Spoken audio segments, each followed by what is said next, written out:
Please make it loud for Josh Johnson!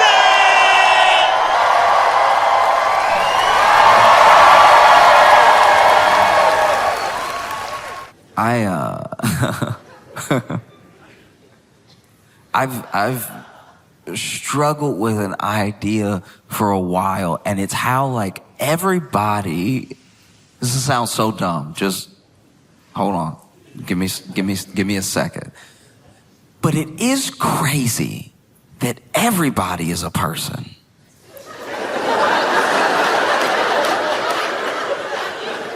What I mean by that is when you're like a little kid and you just living your life, you know, you go to school and then you go home and then sometimes you play with your friends and sometimes you stay in and you watch cartoons. You know that you have a life. You know that you're a whole person, even if you don't have a full awareness of yourself. You know that you go to different places and you do different things. Even when you have a new experience, it doesn't even occur to you to be like, oh no, I don't do that. Because you're a kid just experiencing the world. But there are boxes that we put people in.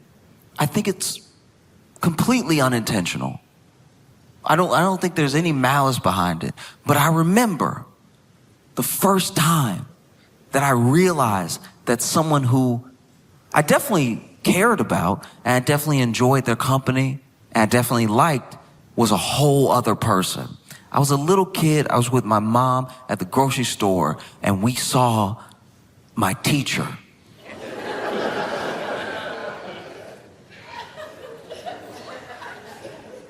And I was shocked. I was like, I said it out loud. I said it to her. Why aren't you at school?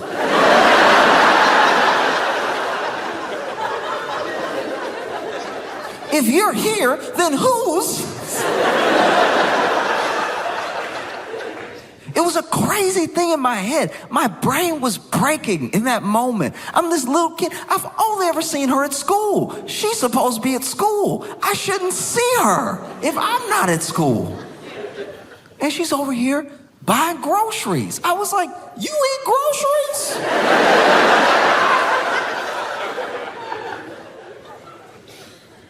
This is wild.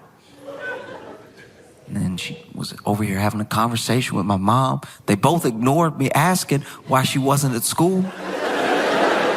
I still had questions. And then she, said she'd see us on Monday and walked away. And in my head, I was like, Monday? It's Saturday. She's not even gonna be at school tomorrow.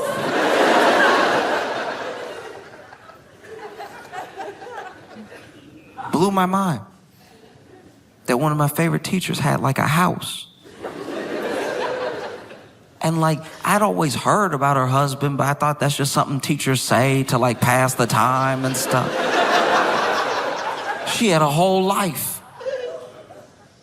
And it feels like a silly lesson to learn when you're a kid, and then you get older and you realize you have to keep relearning it over and over again because you meet more and more people and you've already boxed them in.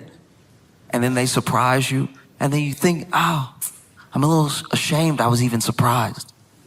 I should know from when I was like 6 that people are like, everybody's a person.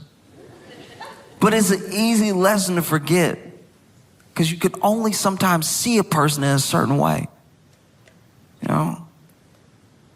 Like my friend, I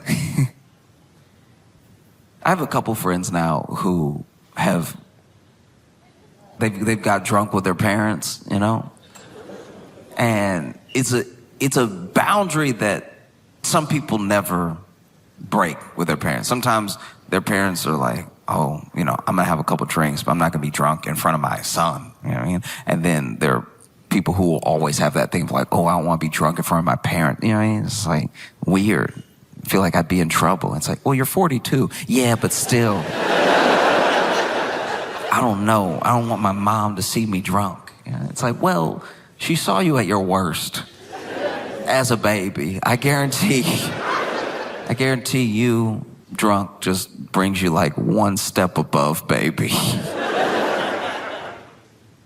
But it was an interesting thing. My friend said that he he got, had a couple drinks with his dad. Now, his dad was a sort of interesting case because when he was a kid, I don't know all the details, but his dad drank. And then there was something, whether it was something that happened or just like a general attitude towards drinking. At one point, his dad was like, you know what? I'm just not going to drink anymore. And he went like cold turkey sober for years and years and years, right? So he drank pretty heavily when my buddy was a kid, didn't drink until he was long out of the house. And it wasn't until after my buddy graduated college that his dad would like drink once in a while, have a drink with him. And finally, one day, his dad was like drunk with him. And he noticed his dad like drunk. And he was like, it's crazy because I know my dad used to drink. And I can only see my dad as my dad. So knowing my dad is like an annoying drunk. I don't know. I guess I forgot he could be a whole person. Because his dad had this weird, rivalry with him when he was drunk. He, walk up to him, impromptu, off of nothing. They're in the backyard. And he's like, hey.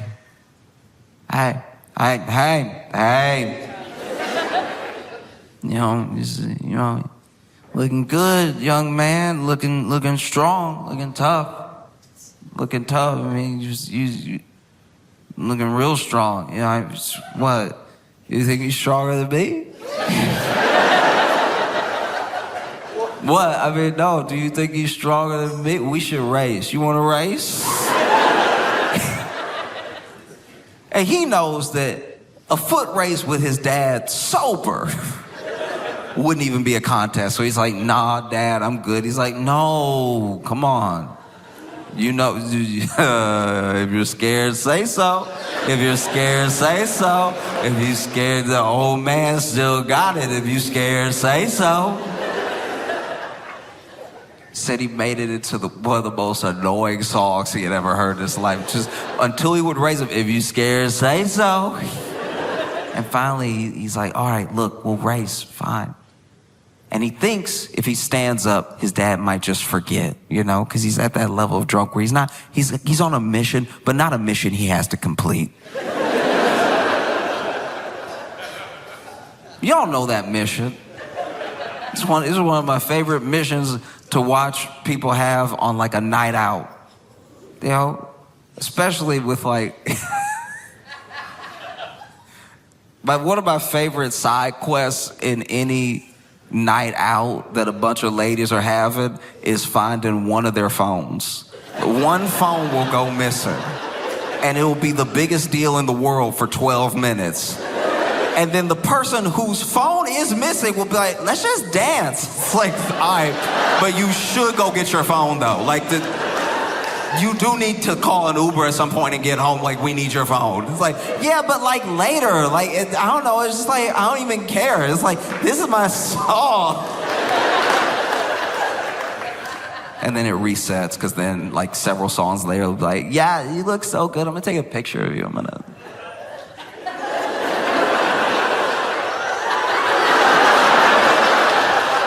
Oh my God, everybody stop. Everybody stop.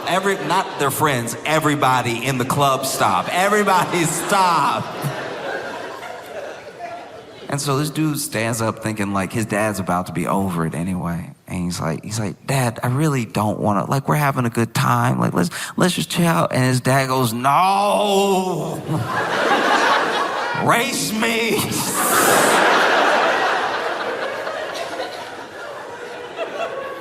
And he's like, all right, fine, okay.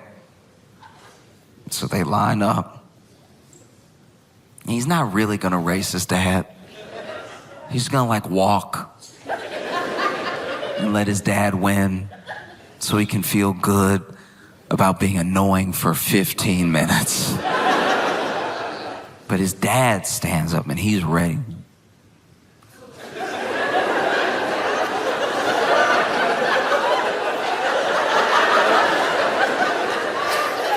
You ever see somebody look at a finish line like it's moving?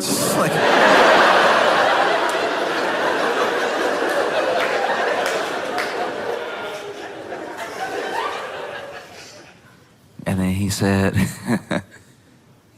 all right, you ready? And they had already decided that his mom would say when to go. And so she said, go. And my buddy didn't even go. His dad took 3 steps and crashed into the patio table.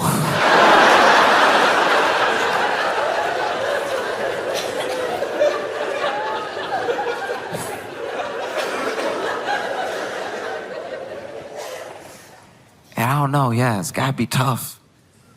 That's a moment that's like, you just know that now. You know your dad your whole life, and then now you're like, oh yeah, but like after the 5th Jameson, he will. You know. And it changes how you look at your dad a little bit, not even in the form of judgment, just like there's more information and you see him as like a whole person. You know good, you know bad, you know arguing with him, you know, and now you know this thing that you didn't really experience in the same way when you were a kid. Now you know. Even 4 Jamesons in, he's gonna go, no.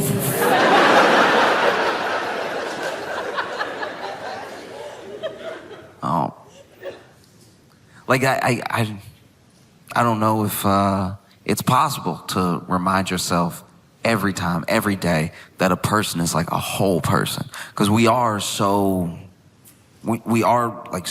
distant.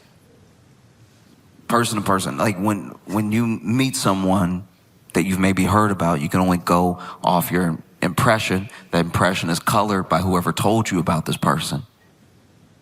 And it's hard to remember. I try to remind myself all the time that like, we're meeting this person. Nothing nice has been said.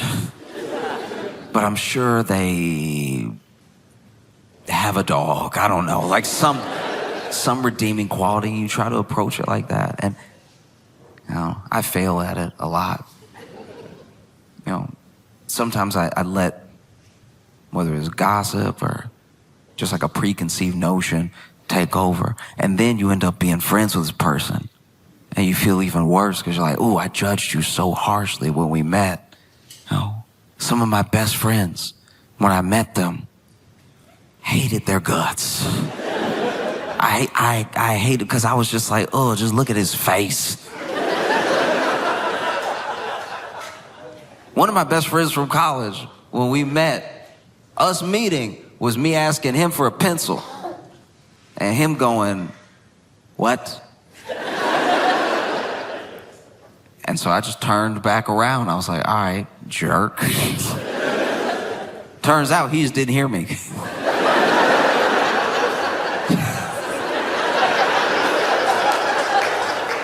We're like really good friends now, but yeah, that was not a great way to start. One of my best friends, we had that same thing. So he's a big dude. He's like 6'4", 6'5", like a strong guy, wide guy, right? Big dude. And we were both friends with a different guy. This is freshman year of college. And we had both done things in front of each other that made us go like, I don't know if I like that guy. Like I like our mutual friend, but I don't know if I like him. And then we kept being in scenarios where maybe we were waiting for our mutual friends, so we were left alone with each other. And in my head, maybe it's because of where I come from, and maybe it's because I've never been the biggest guy in the room, but this is a big old dude, and he doesn't seem like he liked me. So in my head, I was like, I just gotta act crazy. Like if I'm crazy, that'll keep at bay his size. Because even a big man doesn't want to get bit. You know what I mean? I don't care how big or strong you are. Once everybody saw what Mike Tyson did to Evander Holyfield, they were like, oh yeah, crazy wins. Crazy will always win. I like my whole ear where it is. And then he noticed me being crazy. And so he was like, all right, I'm gonna have to flex how big I am. There was one time where we were waiting on our mutual friend because, forgot to mention earlier, our mutual friend was his roommate. So I had to be in their room a bunch before we actually got along. And I don't know, I saw him like eyeing me, and this is a college dorm room. So there's not a lot of space. So I'm like, this big guy's eyeing me. We're both waiting for our friend. So then I didn't know what to do. So I just started singing lyrics to Kanye West's 808 on a Heartbreak. No music. Impromptu. And lyrics I chose were, when I grab your neck, I touch your soul. And I just sang it to the wall, but loud enough for him to hear me. And I would later find out that when I did that, he was like, all right, that's one of the craziest things I've ever seen. In my entire life, I was trying to mug this dude into submission, but now he done sang to the wall, not even facing anything. I don't know what he talking about. Why'd he sing it too? That's crazy. That's crazy as hell. It's so much crazier to sing than it is to scream. Like if you come across somebody on the street and they scream it, you're like, all right, that's regular. If they are singing lyrics you don't know exist yet, because the album had just come out. If they're singing lyrics you don't know exist yet, get away. And so he was like, I gotta do something. I've got to do something. And the thing that he decided to do was we both got a text from our mutual friend that it would be quicker for us to meet him where he was than wait for him to come back and us head out together. And so we decided to head out together. And while I'm in the hallway, it's a long hallway from the dorm room to the end of the suite. And when I'm in the hallway, I go, ah. And he says, what? And I'm like, I think a mosquito bit me. And I was being completely sincere in this moment. I started itching. I was like, what? And he's like, what happened? I think a mosquito bit me. And then he stands extra tall, every bit of 6'5", lets his eyes dart around the hallway and goes, you hurt my friend! And then he punched the wall as hard as he could.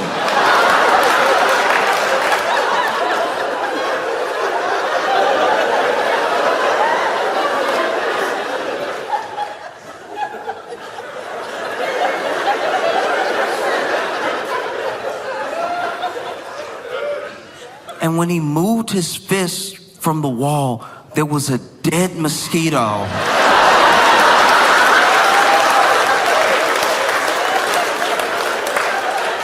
And I was like, oh Lord, he big and crazy.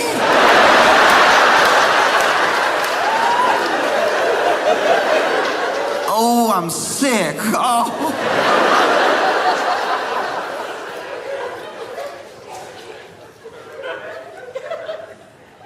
And then we became best friends.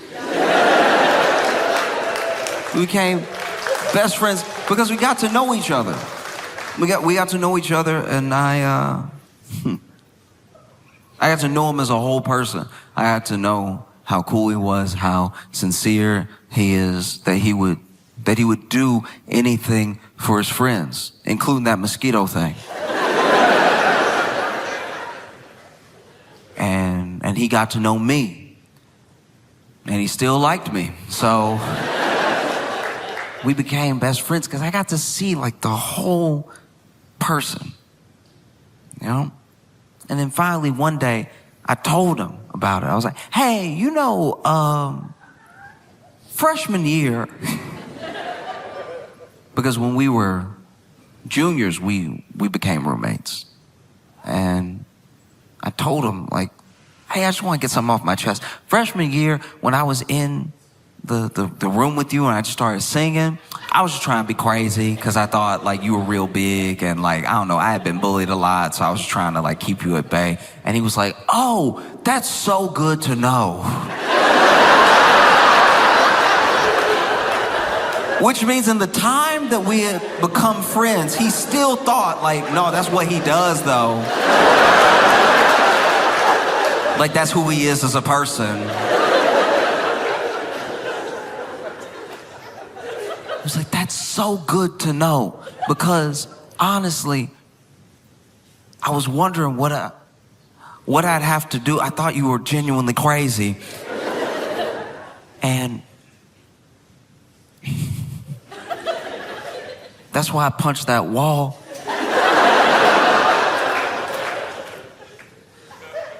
When I moved my hand, I couldn't believe the mosquito had actually...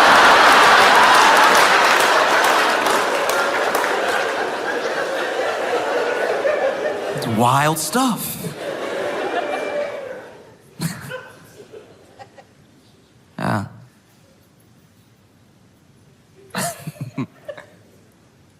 Yeah. Because it's tough sometimes accepting that someone was like a whole person.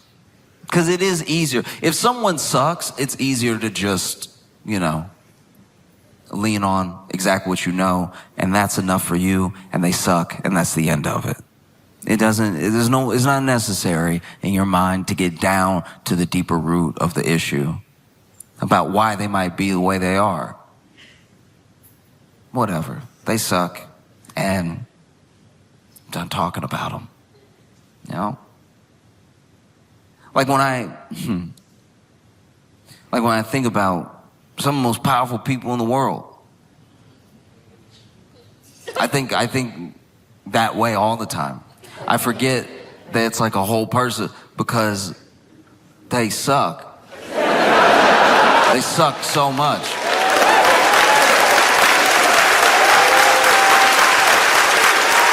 Like, I do my best to not be closed-minded about people. But the more I learn, the worse it gets.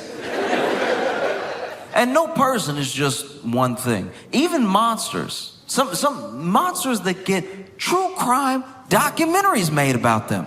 They'll interview the kids. And sometimes the kids will be like, yeah, actually, he was like a super present father and everything. Like, it was kind of crazy. I know he killed all those people, but he came to all my soccer games. Like, it's a lot to process. Well, like, I don't know what makes a person. I'm not a psychologist. I don't know what makes a person the way that they are. I just have guesses. Sometimes my guesses are good, and I get to have a conversation with the person and see that I was kind of close. And then sometimes my guesses are totally off base because I don't have their mind. I can't act like I know why someone is the way that they are. I know for certain because of the people that I've been around. I know that sometimes when you grow up with real money, real privilege, it can be very difficult unless you are like delusional enough to accept the position you're in as anything more than like the randomness of who is born to who. It's very difficult to feel like you've made or earned anything yourself. If you are just born into billions, you see that's one of the reasons these people have to like make their mark on the world to prove that they're not just like some accident. Because within those families sometimes, and like, look, I'm not acting like I know billionaires. I know millionaires. And it's a little similar, but at the same time, there are some millionaires that are barely millionaires, so they still acting like they're middle class. Even though they're millionaires, it's actually pretty sad. And then there are people that are like multimillionaires, and I don't even really know that many multimillionaires, but I know those people have at least accepted their position as people with like wealth and privilege, right? I don't know any billionaires. But I do know the people that I am friends with that work with like truly insane net worth individuals have said things like, at a certain amount of money, it's not even money anymore. It's just you moving your will throughout the world. And that is how people with that much money think. And so if you are like a child born into this thing, especially if you don't take to it the way that we imagine people will take to it, because remember, a person is a whole person, but a lot of people will have a kid and have an idea of a child before the child is ever there. And then that idea of a child is exactly what this whole person has to be, or else they're a disappointment, or else they're a failure, right? I had the idea of you before you were ever here. And the idea of you that I had was, we play these sports together. I teach you to do this thing. We go to these things. You love the stuff that I love. Those are the hopes of like every parent. Every parent wants to share the things that they love with their kid, and hopefully the kid loves them too. Because as much as you love your sports team, as much as you love your favorite hobby, it'd be so much more enjoyable if the person you love the most loved it too. A lot of people have those hopes. That's common, that's normal. But this like world of wealth, they have an idea of maybe building a legacy, building an empire. And now whoever comes, whatever this child is, they will be someone who can uphold, build up, maintain the empire that I built. They're not having like a child, they're having a vessel to continue their wealth into the future. And that's got to be difficult to grow up in, because yes, you have all this money, you have all this privilege, you have access to all these different things, but there's a person looking at you like you don't even deserve to be here. And then there's everybody else that if you tried to tell them how it felt, they'd be like, oh, I'm sorry I couldn't hear you through all that money. You know? Cry me a river. You ever felt a penny before? And so you see people really trying to exercise out all of this trauma in a way where they still move their will throughout the world. So then we become the collateral damage of them trying to exercise demons, because they have the access to change the world the way that they see fit. And that leaves us in a very dangerous position. And I don't know exactly how to fix that, what to do about that, but I do know it presents itself in like little moments. Small moments where you can see, oh, this is like a kid. This is like a hurt kid. You know? Most powerful man in the world. Incredibly rich, billionaire. But this is a kid. This is a scared kid. This is a hurt kid. This is an angry kid. And I'm not saying that takes away all the damage, all the things that are being created by what this kid is doing. But like, I see you differently now. Like, in theory, I should be scared of you. I should be worried about what your next move is going to be. I should be worried if you're going to send someone to hurt me or my family, because you could do that. You're a very powerful person. But then things happen. And I see you react like a kid. And it's weird to see you as a whole person, you know? Like, I'm not going to... How do I put this? I could tell Trump was hurt by that South Park episode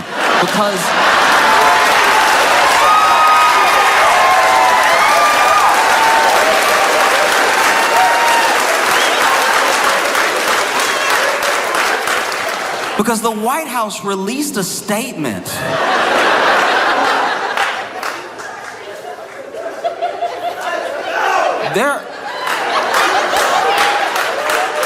There are school shootings where the White House doesn't release a statement. The White House released a statement. They were like, hey, look, South Park hadn't been relevant for a while now anyway. Nobody even watched. Ain't nobody crying. Nobody hurt. No. Like I've watched I watched Trump go to the Fed. He went to the Fed and he was with Jerome Powell. Now, Donald Trump put Jerome Powell in that position, all right? Donald Trump made Jerome Powell Fed chair, right? And now Donald Trump can't stand Jerome Powell and doesn't know who appointed him.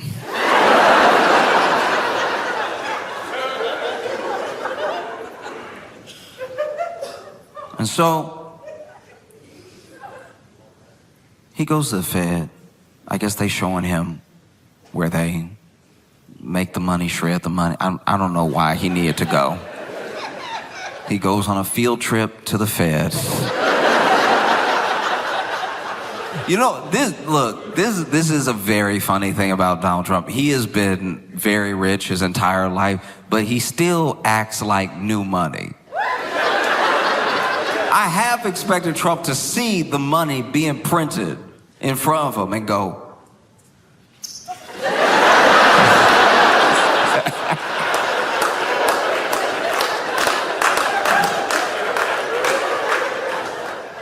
but this dude he's at the Fed with Jerome Powell, and look, you can say numbers. You can say numbers in whatever order you want. No, you can say numbers and he can say more numbers. You can say numbers, that's your right to say numbers however you see fit. Whatever numbers you like, you can say them in 4, 3, 3, 4. You can do whatever you want. Numbers are there for you to play with. Numbers serve at your pleasure, right? Say whatever numbers you want in whatever order you want, whenever you want. That will not make it math.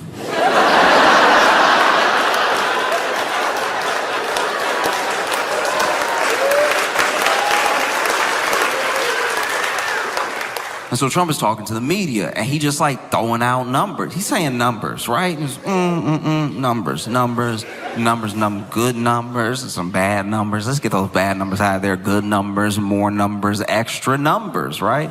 And quickly, almost immediately, Jerome Powell is standing off to the side, and he goes,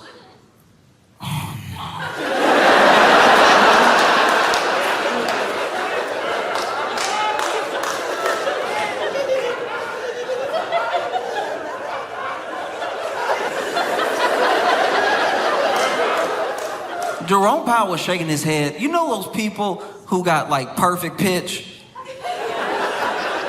Jerome Powell was shaking his head like somebody with perfect pitch going to karaoke. Like it's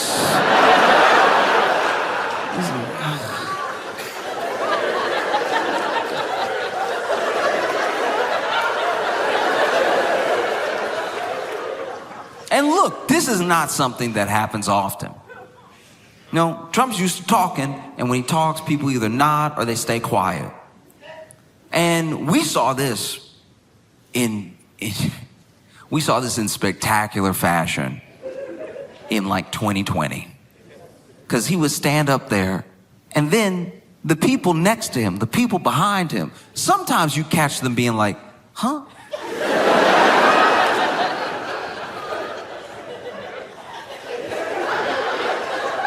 Like they were still trying to process what he said. But then he would just be talking. And sometimes he'd even turn to them, look for some confirmation. What do you think about that? And then they would be like, we'll have to check. I've never had the taste of bleach in my mouth, but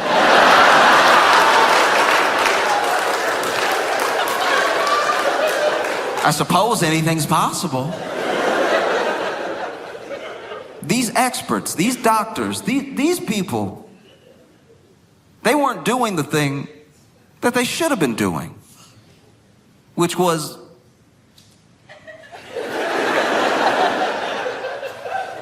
because he didn't just shake his head. He said it. He said it out loud. No.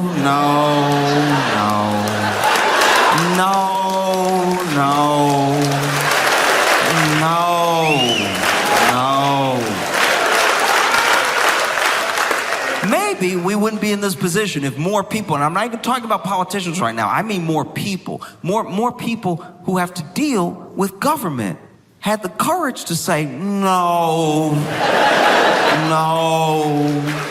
that's not how medicine works, no, that's not science, no, that's not English, no. A simple no is powerful, you know? And so sure enough, Trump hates Jerome Powell. Trump hates Jerome. Oh, he hates Jerome. Oh. Trump hates Jerome. Trump hates Jerome Powell. Like, let Jerome.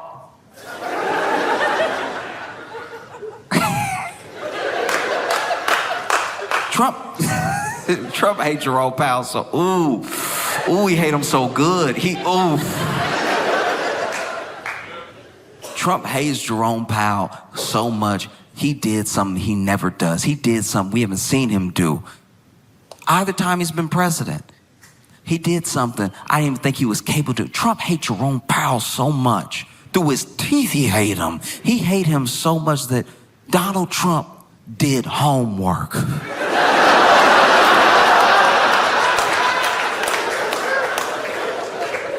Because he was saying the numbers, and he was saying the numbers, and he was saying the numbers, he was saying the numbers. And then Jerome Powell went, no. And even Tim Scott was next to Trump, nodding and saying yes, while he was saying no. Yes, with those big teeth, saying yes, swinging those teeth, yes.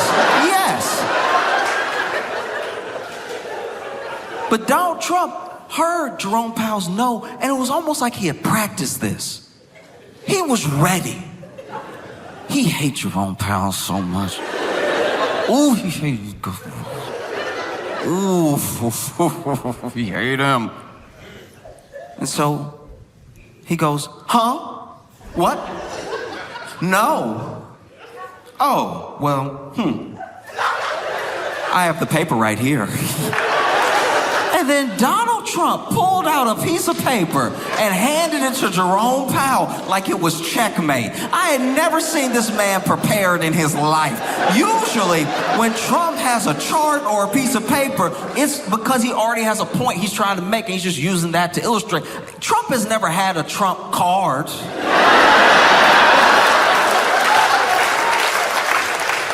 This man pulled out the piece of paper. You could see even Jerome was surprised. He was like, paper? Reading?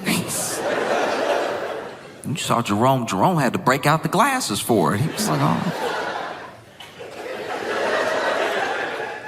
And because numbers are numbers, because math is at least something that, even if you have bias, even if you have an intention towards an intended goal, the math will still make sense or not make sense. Something will be true or not true, right? And so even Jerome Powell, I'm not saying I know this man, I'm not saying he's infallible, but in this moment I'm thinking maybe he's even thinking, whoa, what if I'm wrong here? What if there's something I don't know about? The president just pulled a piece of paper out as soon as I started saying no, like he rehearsed this. So he takes the piece of paper, throws the glasses on, and you can see him reading it. You can watch the clip. And he goes, no,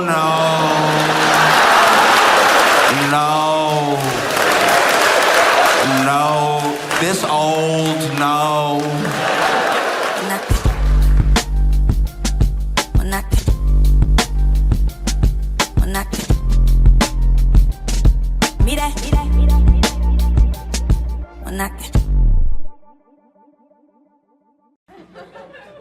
I was getting a smoothie at a Julius Caesar. It's a smoothie place. Actually, you know what? It's not Julius. It's Orange Julius. But I couldn't see the sign well until very recently. Someone told me it wasn't Julius Caesar. Either way, I was there, right? I was there, and they put the name of the smoothie in big letters, and they put all the ingredients in little letters. So then I was leaning forward on the counter as far as I could. My stomach was on the counter. I was leaning just to see what was in one of the smoothies that I might like, right? So then the cashier, she's turned around, she's bent over, she's doing something with supplies. So I'm leaning over the counter as much as I can. But then she stands up, she turns around, and we're nose to nose. And then she limboed on me. She leaned back as far as she could. And I wanted to explain to her, ma'am, I wasn't trying to kiss you, all right? I have very bad eyes. I actually went to the optometrist. He put the thing in front of my face. I don't know what it's called, but it's the thing from the Justin Timberlake album. But I didn't want to explain all that, so I was just like, I don't love you, and walked away. Hey, thanks so much for watching. Please like and subscribe, hit the notification bell, and tell a friend. That would be a huge help if you tell people about it. Sharing is great. There's like a share button, but if you tell people, they might click on it.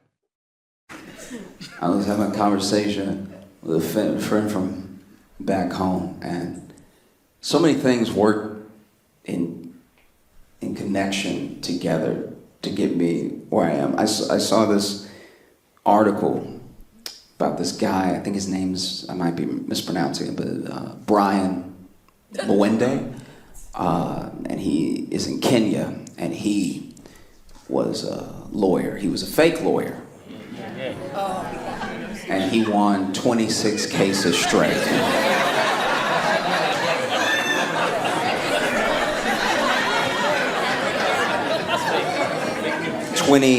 26 cases straight, one after the other.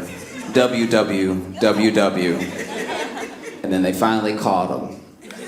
And now he is awaiting trial, where I pray he represents himself.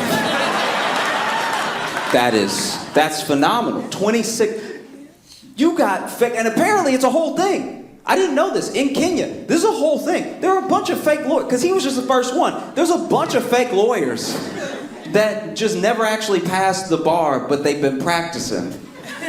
I guess they got a storefront or something. Like, I don't know, you just walk in and you're like, you seem like a lawyer. You know, the only way I know any lawyer has been a lawyer that I've ever worked with was the paper on the wall behind their desk. If that's fake, I have a fake lawyer. Meanwhile, in America, we have,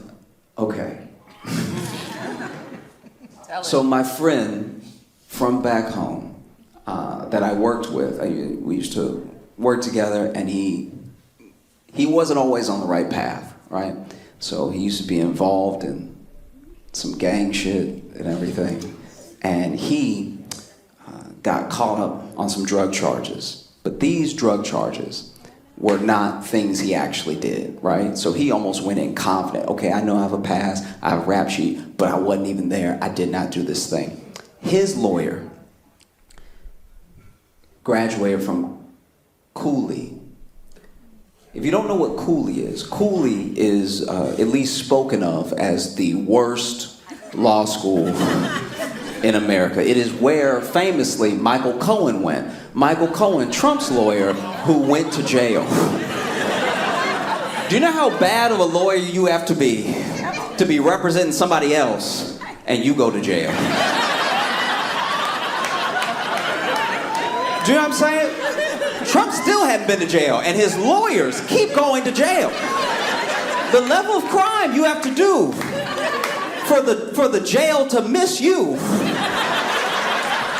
and hit whoever is standing behind you is crazy. But it was Michael Cohen's fault. He did his crime, you know, he went ahead, went to jail and everything. But Cooley, apparently, is not a great law school. I didn't know this, but this is something that came up whenever Michael Cohen went to prison.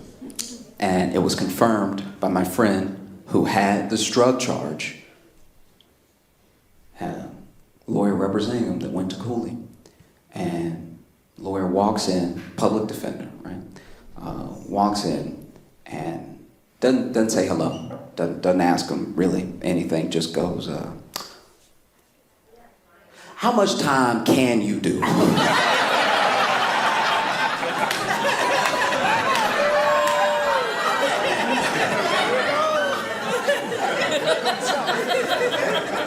And he was like, I shouldn't do any time. I wasn't there. I did. And the lawyer cut him off. Fuck all that, all right?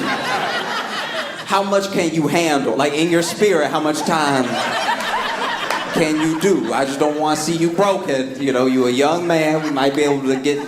And he's like, have you talked to the prosecution already? He's like, no, I haven't talked to him, but I heard he good, okay? It's like, did he offer a deal or something? Ain't no deal right now, man. Just answer my question.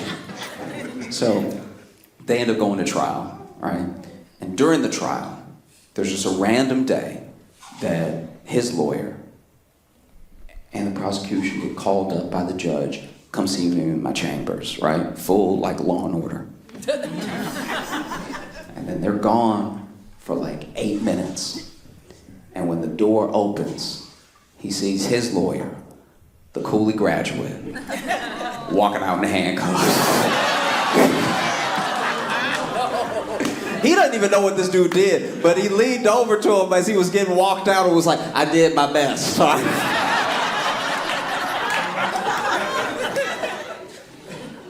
This year has been really, really wild in the ways of how labor works. There have been 312 strikes this year. Different organizations, things that have nothing to do with each other, all striking, different places, right? And that tells you something. That tells you a bigger thing is happening, you know? And I think that it also tells you that you can only treat people a certain way. You can only underpay them. You can only take so much from them before they can't take it anymore. You know what I mean? Because striking comes at a cost. It comes at a heavy cost. And you should ask yourself what that means when someone is striking, which is already a cost to them, and they're doing it anyway. That means that they have so little left to lose, they might as well roll the dice, you know? And it's across so many different industries. Alaskan school bus drivers had a strike. I don't even know what that job is, really. Like, it sounds like most of it is in the name. And I imagine it's like ice road truckers, but with kids, you know what I mean? They had a strike. Nurses banded together and had a strike. One of the largest strikes we've seen from nurses. And that's one of those professions where you just give those people what they need. Just do it. The nurses, a nurse. And they've already in some places reached some sort of agreement, which happened quickly because it has to. I feel like maybe the executives that work at hospitals wanted to hold out. They were like, fuck them nurses, we ain't giving them shit. And then they immediately fell down some stairs. And they were like, just bring them to the table. God, oh God.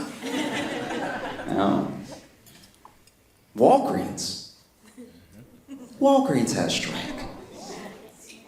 Yeah, a lot of people didn't know about this. Walgreens pharmacists had a walkout. There were strikes at a bunch of different Walgreens. You better give those people what they need, because without a pharmacy, Walgreens is just a bad bodega. Truly, it is. You know, it's not great.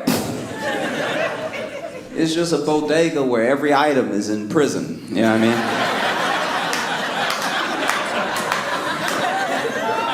That is truly devastating. I hate that so much, because then you go to a Walgreens, you go to a CVS, you got to hit the button. Now you got to wait. And who knows how long you'll wait? You know what I mean? It could be 2 minutes. It could be till the end of somebody's shift. You know what I mean? It's just, you're waiting there, and then you got to point too. That's the worst part. So now you got to point, and then you got to point at which one you need. So now they know exactly what size of condom. It's not even a whole thing that they can open. It's just like, so you want the mediums, or what do you?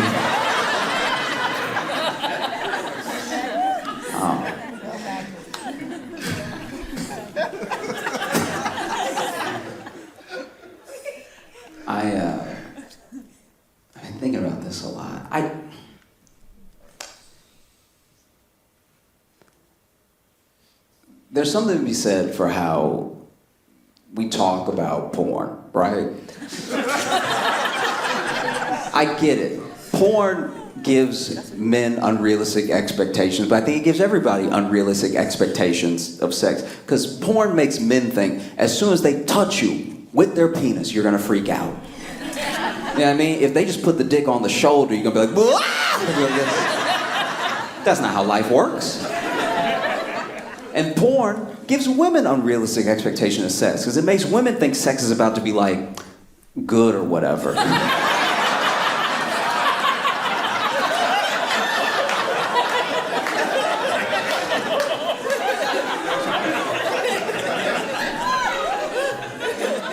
But the thing that's really important to remember, the thing that keeps me grounded as a person, is that I go ahead and I watch the bloopers. You have to watch the bloopers. This is the thing. When you watch porn, one of the reasons people have unrealistic expectations is because they forget that when you watch porn, you're watching an edit. You know what I mean? Those are very sexy people who have sex for a living, but they're also doing the best of clips right now. They're not showing you everything. When you watch the bloopers, you realize even porn stars, they get down like us. There's a lot getting puffed out. There's a lot of like, just like lots of things that humanize the experience. You know? One of my favorite ones, it wasn't even really a blooper, it was just like an outtake, I guess, just some extra footage. And there was a guy who had what I can only describe as too big of a penis. Now I know that makes it sound like I got a small penis or something, but truly, for the safety of the actress involved, this was untenable, okay? I was worried for her, all right? So anyway, they're going at it, and they're making all the noises you'd expect. It's him going, him like, like just a non-stop of that. And then out of nowhere, this man stopped, walked away, walked over to the crabs table, and grabbed a Snickers and started eating. And I was like, you know what? Yes, we need to incorporate more snack breaks into sex. That should actually be the Snickers commercial right there. It should be somebody,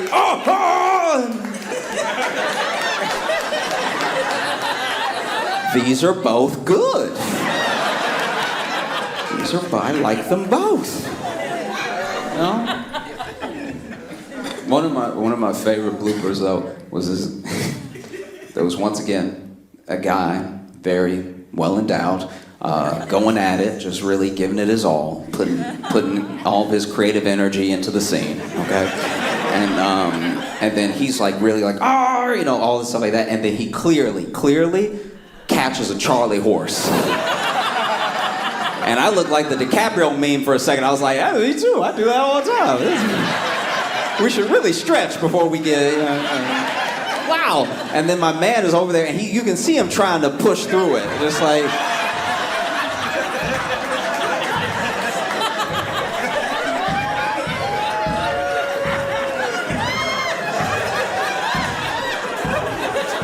and then at one point, when he has a Charlie horse, he goes like, which I guess is the same noise he makes when, you know.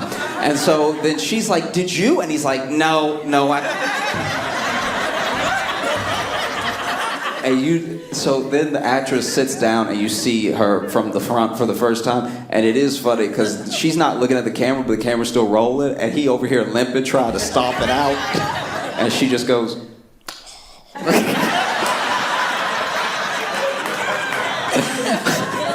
y'all have been so great. Thank you so much. I'm Josh Johnson.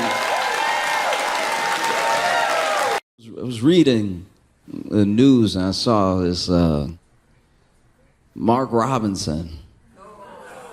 If y'all don't know who that is, he's a lieutenant governor of North Carolina, and he's running for governor of North Carolina as the GOP candidate. And a bunch of news came out where basically they're are these profiles that they found of him from a long time ago being on porn sites saying the craziest stuff you can imagine, right? And this is my thing. First of all, this is a terrifying and dangerous man, and I know that because he leaves comments on the message boards of porn sites. What?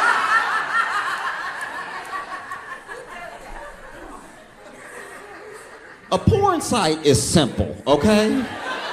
You get in and you get out. You don't stay to chat. What's wrong with you? You're not here to make friends. You are out of your mind. Why are you just on here being with? That's weird as hell. No one I've ever met has been like, oh, well, I can't wait to log on and talk. That's a real sick man right there. That's crazy. And just so you know, Mark Robinson has been endorsed by Trump. Trump would stump with him and stuff like that, and he's been at Trump rallies and stuff. And then, Mark Robinson's a very big man. He's huge. He's a large guy.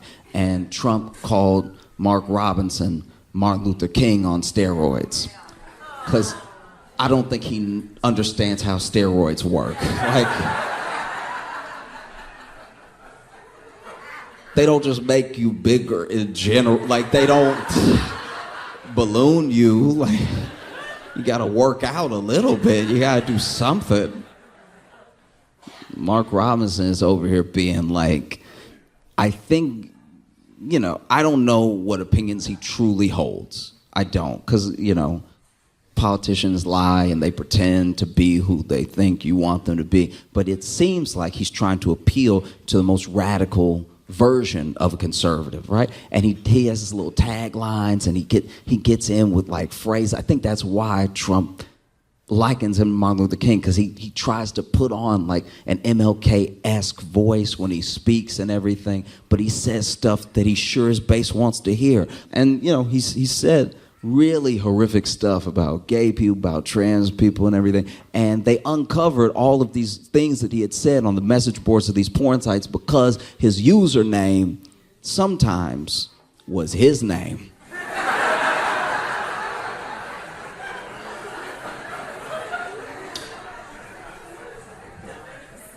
Fellas, I understand that sometimes we're in the heat of the moment and you go to one of these illicit sites, and the site asks you questions. Maybe the site, in order to enter, they want an email or something, or as eager as you are, please do not give them your actual information. This goes out to everybody. I don't care what you believe in, who you're voting for. Please do not give a porn site your real name and email address you use for work. I know it's the first email address that comes to mind when you've got other things on the mind, but make up an email address real quick. I know that sometimes that takes a second, because then you got to make a fake Google account. You got to go back. You got to accept the email from the porn site and then just look. But make it so they don't know it's you every time. It shouldn't be that hard, but apparently it is, because then CNN and the journalists on CNN, I don't remember if they're actually CNN affiliates, but basically the journalists that looked into it found that on lots of porn sites he was using the same username, the same handles, which turned out to be the same usernames and the same handles he used on Twitter and fellas. Even if it means coming up with a fake name right now, just come up with something to say in your mind. The fact that he was using his email all the time, but it makes sense. I guess he would use his email because he was using his name and he was commenting and all that. So he probably wanted to get the feedback from what people were saying to what he was saying. Now that I think about it, maybe it was more intentional than dumb. But he said insane things. This dude, first of all, on a porn site, no one is looking for feedback, really.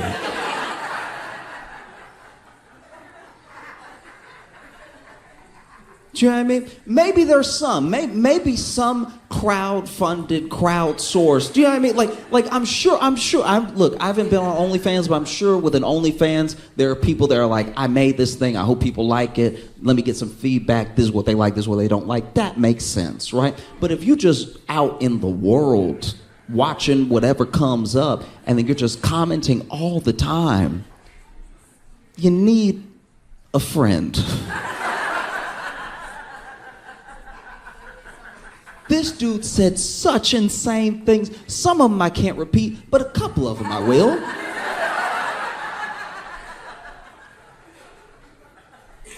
This dude said, unprovoked, I'm a black Nazi. I don't know where you begin with I'm a black Nazi from a black dude who should have probably left the porn site by now. Like, he said other stuff. He was like, I would rather Hitler in office than the people that are in there now. I'm more confused than angry. I'm not gonna lie. You know, and then he said stuff about how, like, my man, slavery wasn't that bad. I wish they would bring back slavery. I'd buy a couple. Mind you, this is on a porn site.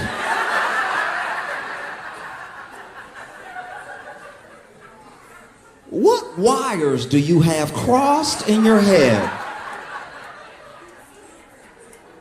Does being horny make you angry? What? In what world does that come up? You know, it's very specific. You know, in what world are you on a porn site and then you're like, you know what really needs to be fixed? The Senate.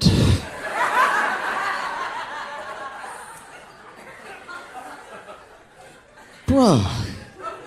What? You know, I do my best. I really do. I do my best to try to understand people, and I don't get this one. This is beyond me. Because even outside of what he said on the sites, it's also some of the things that make him unfit for office are just what he says out in the open. The way that he talks about people who are definitely his constituents, you know? There are gay people in North Carolina. There are trans people in North Carolina. So when he speaks, he's speaking about them and sometimes to them. And he says very sick, hateful things, you know? And just the way that he has this weird, I'm trying to figure out how to say this. I try to love everybody, but it's very hard to love a black man that hates being a black man. It is jarring. You don't even know where to start. And the thing that I think maybe he thinks is that his proximity to whiteness and what the white people around him like will be his safety. And it's not going to be the case. Fundamentally, it won't. You know? Because when you say things like slavery wasn't that bad, I wish they would bring back slavery, I'd buy a couple. Who do you think? It's hard to get to the bottom of what this person is thinking, because it's so crazy, you know? It's like, it's one of those things where you look at the state of politics, and it's one thing to lie, and it's one thing to say what you think people want to hear, but it's another thing to be an absolute lunatic and already in office, because he's already lieutenant governor. So governor's not that far of a stretch. And he got to be lieutenant governor saying mostly what he says now, minus the porn stuff. And it's so bad that Donald Trump himself, the dude who would stump with them, this is Martin Luther King on steroids. He doesn't know what steroids are. This is Martin Luther King on steroids. Donald Trump's campaign is even telling them, hey, you may need to drop out.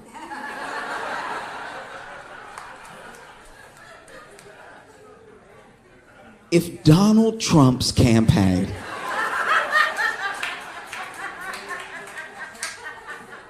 Donald J. Trump's campaign is telling you to drop out, you should probably leave Earth.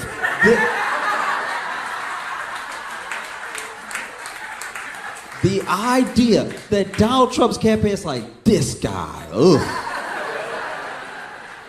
The fact that Trump distanced himself from Mark Robinson, Trump doesn't distance himself from Nazis. The fact that he was like, oof, this is pretty weird, right?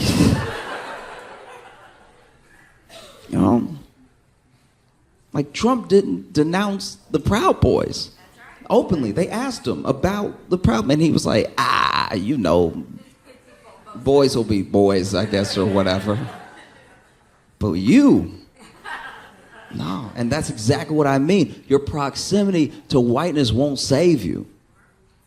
You're actually saying and doing some of the same things that the people say and do that Trump didn't distance himself from. But he's getting as far away as he can from your black ass. He's getting so far away from you, you would think he was on steroids.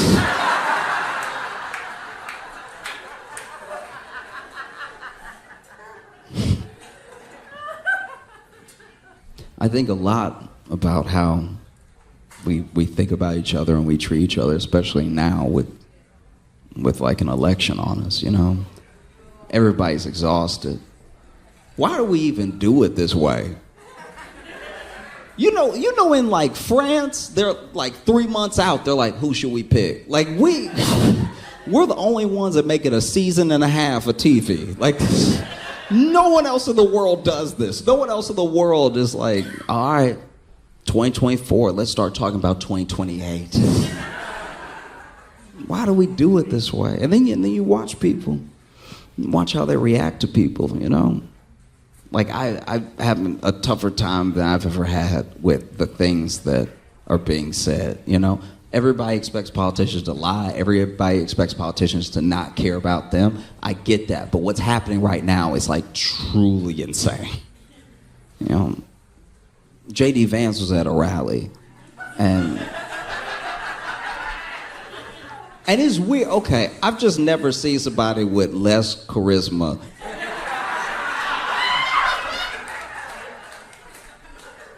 Like, J.D. Vance makes Ron DeSantis look like Ron White. Like, it's...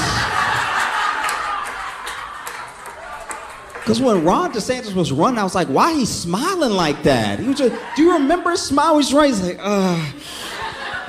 like, it's like it hurt him to talk to people, person to person. Then J.D. Vance got in there and nobody was happy.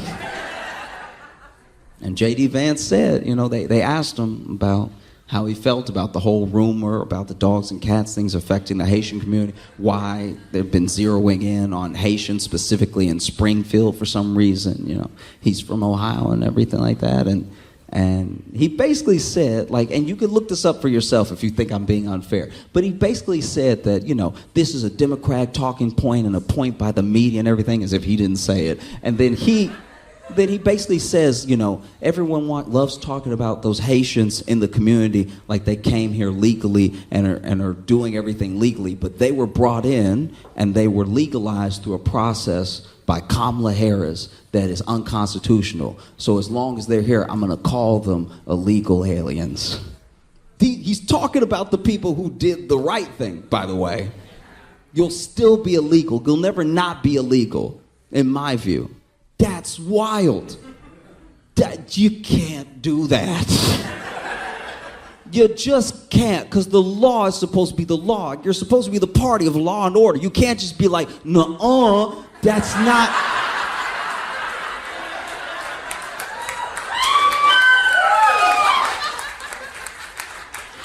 It's not how the law is supposed to work, you know?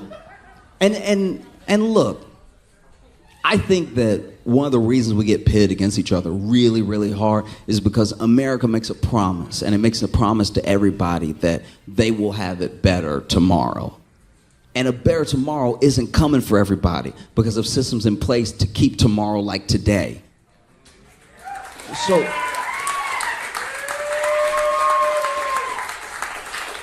So when I see Donald Trump at a rally and he says they're coming from Africa, they're coming from the Middle East, some of them are coming from Asia. These people are coming to our country, they're poisoning the blood of our country, and we have to get them out. I don't just think about people of color. I do think for a second about white people from the past, right? Because white wasn't always this like singular identity. There was a time in America where if you were Irish, you were spit on. Where if you were Italian, you were beat. And everything that Trump says about them is what they said about all those people in the background, right? About their great-grandparents.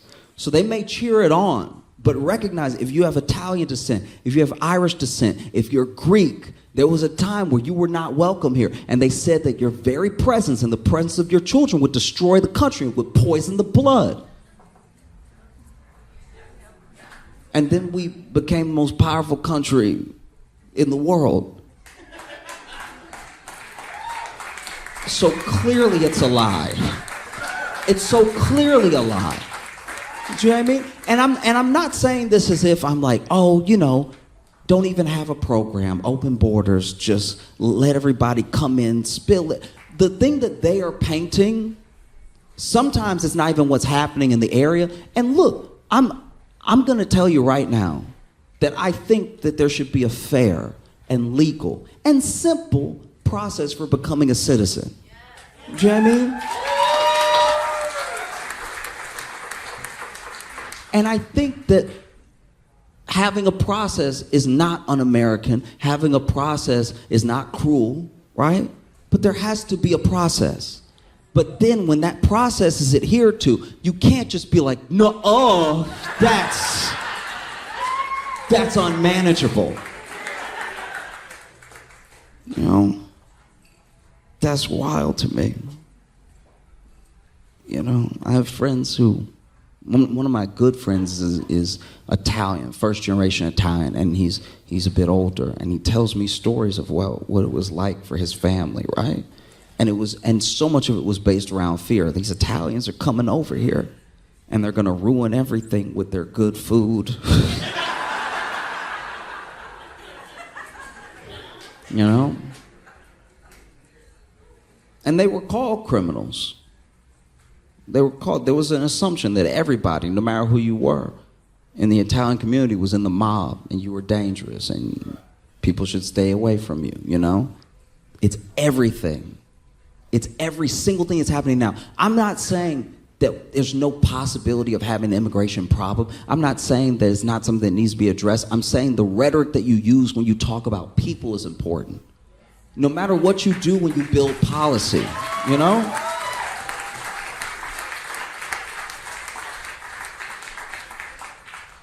Because I would like the people who are hardworking, the people who are honest, the people who genuinely love America to be in America, you know? Because the same things that they do to immigrants now is what they did back in the day, you know? Maybe you were Irish, and maybe an Irish person in your community committed a crime, and now it's a crime on all of you. Not just one of you did it, y'all all did it. Every single one of you, and we're gonna make you feel like you did it. We're gonna put up signs. Right? And if you're Irish, you know what those signs said. You know what I mean? So where did that get us? And where are we now? You know? Because we didn't send those Irish people back. We didn't send those Italian people back. You know, we found a way to make things work, and you build on a process and you improve it. I'm not saying there's not a process that doesn't need to be improved. I really am not. I'm saying that the way that you talk about people is important. Outside of anything else, whether they share some land with you or not. You know, and the same things that are happening now are what happened back then, you know? I'm scared of having a political process that's like it's untenable. No.